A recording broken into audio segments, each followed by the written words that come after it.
दोस्तों, आज हम लाइफ में जीने के लिए 12 रूल्स देखेंगे जो कि जॉर्डन पीटरसन ने अपनी best selling book 12 rules of life में बताए हैं। जॉर्डन एक बहुत ही फेमस पर्सनालिटी हैं और साइकोलॉजी के प्रोफेसर हैं टोरंटो यूनिवर्सिटी में। तो सबसे पहला रूल कहता है कि stand up straight with your shoulders back. ये रूल कहता है कि हमेशा सीधे खड़े रखो और अपने शोल्डर्स पीछे रखो, एक विनर की तरह। अगर हम एक डल पोस्चर के साथ खड़े होते हैं तो इससे हमें दुनिया वाले एक लूजर की तरह देखते हैं और फिर लोगों के रिएक्शन और उनकी बातों को हम एज ए फीडबैक लेने लगते हैं, जिससे हम खुद को एक लूजर समझने लगते हैं और फिर दोबारा से उस सेल्फ इमेज के साथ कंसिस्टेंट रहने के लिए हम अपने को औरों के सामने एक लूजर की तरह प्रेजेंट करते हैं और ये लूप चलता रहता है। इसलिए ऑथर बोलते हैं कि अगर हम अपनी बॉडी को स्ट्रेट और एक विनर की तरह लोगों को प्रेजेंट करते हैं तो वो हमें डिफरेंट तरीके से ट्रीट करेंगे, जिससे हमारी सेल्फ इमेज भी एक विनर की होगी। रूल 2 कहता है कि treat yourself like someone you are responsible for helping. ये रूल कहता है कि हमें खुद की भी उतनी ही केयर करनी चाहिए जितने की हम एक बच्चे की करेंगे। अगर हमारा कोई डॉग या कोई हमारा पेट बीमार हो जाता है और अगर उसे कोई डॉक्टर मेडिसिन रेकमेंड करता है तो हम में से मेजॉरिटी ऑफ लोग बिना कोई देरी करे उसी वक्त वो मेडिसिन खरीद कर अपने पेट को देंगे। लेकिन रिसर्च ये प्रूव कर चुकी है कि 33% लोगों को जब खुद कोई डॉक्टर मेडिसिन प्रिस्क्राइब करता है तो वो उसे यूज नहीं करते, जिसका मतलब है कि हम औरों की ज्यादा परवाह करते हैं जितनी की हम खुद की भी नहीं करते।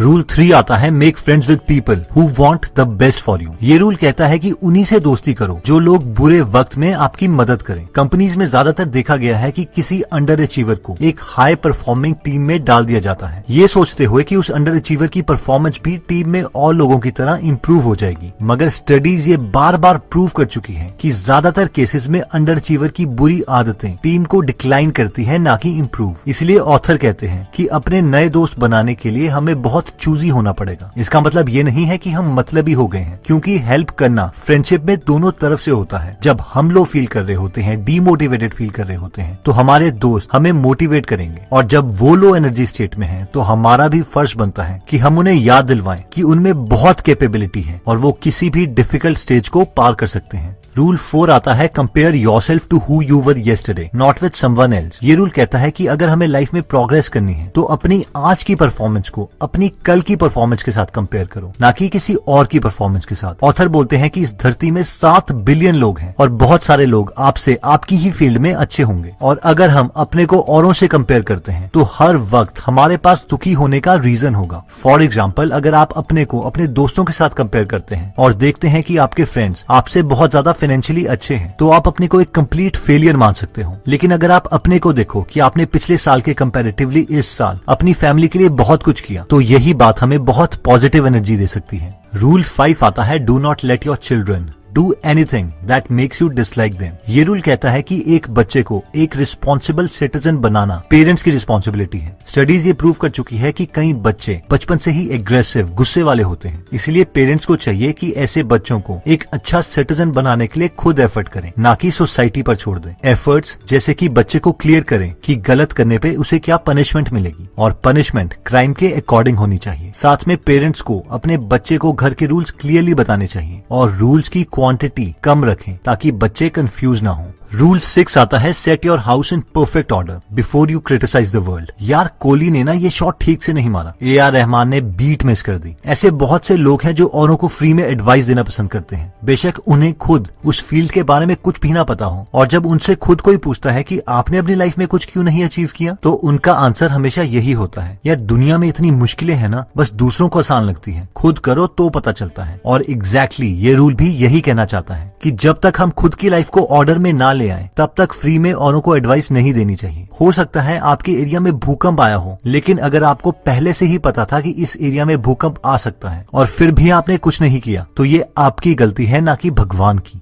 रूल 7 कहता है कि एक मीनिंगफुल लाइफ जियो, ना कि सिर्फ अपनी खुशी के लिए। आपने ये बंदर की कहानी जरूर सुनी होगी। एक बार बंदर को पकड़ने के लिए एक डब्बे में एक बिस्किट रखा गया। इस डब्बे में होल था जिससे बंदर अंदर खाली हाथ तो डाल सकता था, लेकिन बिस्किट को पकड़कर बंद मुट्ठी बाहर नहीं निकाल सकता था। और ऐसा ही हुआ, जब बंदर ने वो बिस्किट पकड़ा तो बंद मुट्ठी के कारण उसका हाथ बाहर नहीं निकल रहा था, लेकिन उसने अपनी लालच की वजह से उस बिस्किट को नहीं छोड़ा और फाइनली शिकारी के जाल में पकड़ा गया। इस स्टोरी का मॉरल ये है कि हमें भी अपनी लाइफ में रूल सेट करने हैं, एक डिग्निटी वाली लाइफ जीने के लिए। उन रूल्स को किसी इमीडिएट खुशी के लिए कुर्बान नहीं करना है। रूल 8 आता है टेल द ट्रूथ और एटलीस्ट डोंट लाई। ये रूल कहता है कि झूठ मत बोलो, खास करके खुद से। फॉर एग्जाम्पल, अगर आपने सोचा हुआ है कि आप फॉरेन में मैरिज करेंगे, आप बहुत ही शानदार पार्टी देंगे, सारे फ्रेंड्स को बुलाएंगे, ये एक अच्छा गोल है, लेकिन हो सकता है कि हम खुद को ही बेवकूफ बना रहे हों, क्योंकि हो सकता है कि फाइनेंशियली अभी तक हमने इतना ग्रो नहीं किया है कि हम ये सब अफोर्ड कर सकें। ऐसी कई चीजें हैं जहां पर हम रियलिटी जानने के बावजूद खुद को बेवकूफ बना रहे होते हैं। इसका मतलब ये नहीं है कि हमें बड़े गोल्स नहीं रखने हैं, बल्कि इसका मतलब ये है कि हमें रियलिस्टिक और फ्लेक्सिबल गोल्स रखने हैं। जैसे जैसे हम लाइफ में ग्रो करेंगे, हमारा दुनिया को देखने का नजरिया बदलेगा और हो सकता है हमारे गोल्स भी बदल जाए। इसलिए हमें एटलीस्ट खुद से झूठ नहीं बोलना है।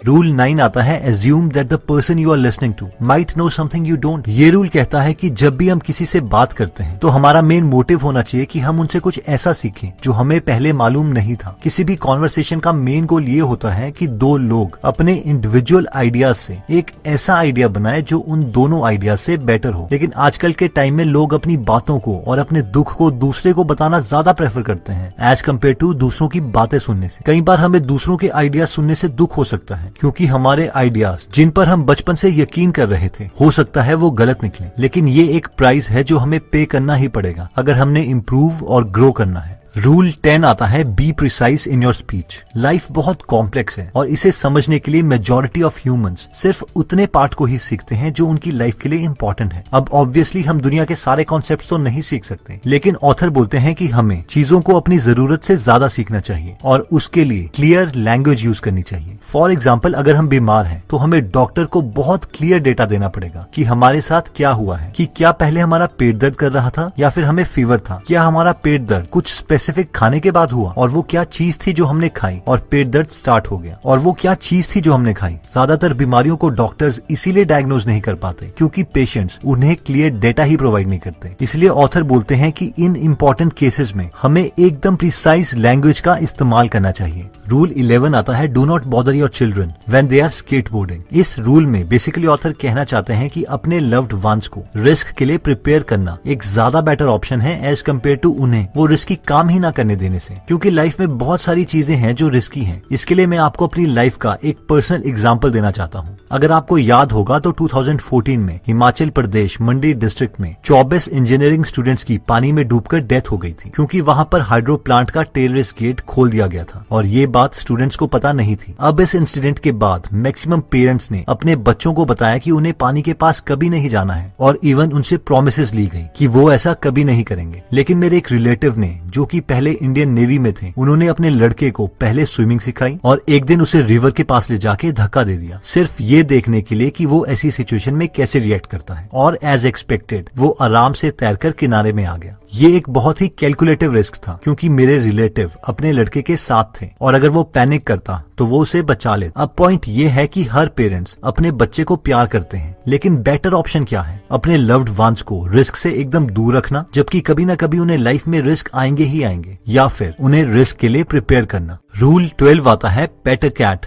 when you encounter one on the street। Author बोलते हैं कि लाइफ हार्ड है और हमें लाइफ में ना चाहते हुए भी दुख मिल सकते हैं, इसलिए बहुत इंपॉर्टेंट है कि हम लाइफ में छोटी खुशियों को भी दिल खोलकर सेलिब्रेट करें। ऑथर की एक बेटी है जिन्हें 6 साल की उम्र में ही अर्थराइटिस था। उन्हें बहुत बार पेन होती थी, जिसके लिए उन्हें इंजेक्शन दिए जाते और इवन बहुत बार उनकी सर्जरीज भी हुई है। अगर हम में से किसी की ऐसी बेटी होती तो हमें लगता कि हमारी लाइफ कितनी बुरी है, लेकिन ऑथर अपनी डॉटर के साथ हर छोटी खुशी भी सेलिब्रेट करते थे और उन्हें कुछ सालों के बाद एक ऐसा फिजियोथेरेपिस्ट भी मिला जिससे ऑथर की बेटी की पेन बहुत कम हो गई और ऑथर ने इसे भी और खुशियों की तरह सेलिब्रेट किया। अब लाइफ में प्रॉब्लम्स तो आनी ही है, बस लाइफ को एक एडवेंचर की तरह लें और रास्ते में हर छोटी खुशी को सेलिब्रेट करते रहें। तो दोस्तों, इस वीडियो में हमने 12 रूल्स देखे, जिसमें सबसे पहला रूल कहता है कि अपने बॉडी पोस्चर को स्ट्रेट रखें ताकि इससे हमारा कॉन्फिडेंस बढ़े। सेकेंड रूल कहता है कि हमें औरों की केयर के साथ साथ खुद की भी केयर रखनी चाहिए। थर्ड रूल कहता है कि फ्रेंड्स उन्हीं को बनाएं जो बुरे वक्त में आपका साथ दें और आप भी अपने फ्रेंड्स को उन्हें उनके मुश्किल टाइम में हेल्प करें। फोर्थ रूल कहता है कि खुद की परफॉर्मेंस को हमेशा पिछले दिन की परफॉर्मेंस से कंपेयर करें, क्योंकि यही गोल्डन रूल है प्रोग्रेस का और ग्रोथ का।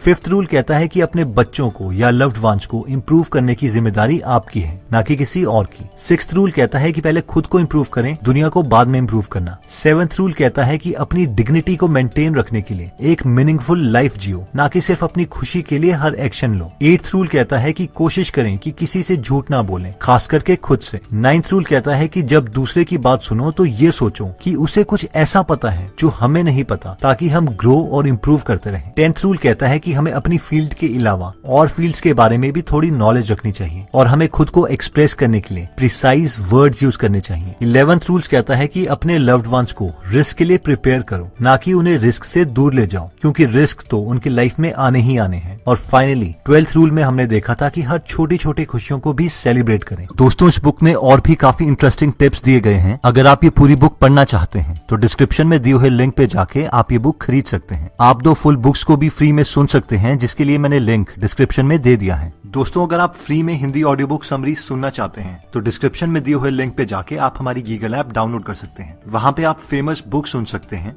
जैसे कि the miracle morning, you can and you will, how to make friends and influence people, E myth revisited, 0 to 1, Chanakya Niti, the one thing, power of habit, wings of fire, the monk who sold his Ferrari and many more. और हर हफ्ते इस app में हम एक नई audio book summary डालते हैं। अगर आप हमारी वीडियोस मिस नहीं करना चाहते तो हमारा पेज लाइक करने के बाद 3 डॉट्स के बटन को प्रेस करके फॉलो के बटन को सिलेक्ट कीजिए और फाइनली सी फर्स्ट के ऑप्शन को सिलेक्ट कर लीजिए। इससे आपको हमारी हर पोस्ट मिलती रहेगी। जय हिंद।